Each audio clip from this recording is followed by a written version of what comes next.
Good evening, IPA members and friends. I'm sorry I couldn't be with you this evening. There's no richer woman on earth and few more controversial people in Australia.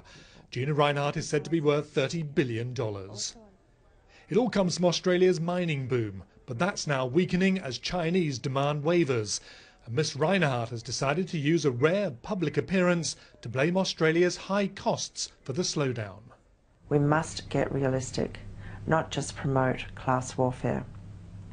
Indeed, if we competed at the Olympic Games as sluggishly as we compete economically, there would be an outcry.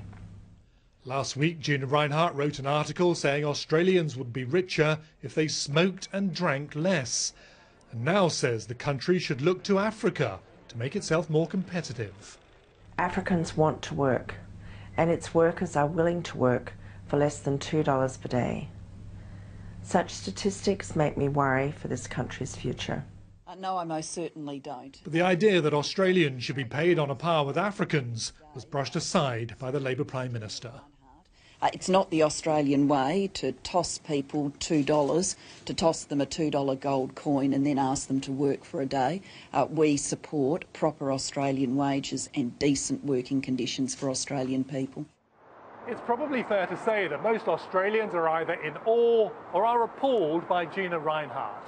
Over the past few months, she's been involved in a very public, very bitter dispute with her own children over control of the family fortune.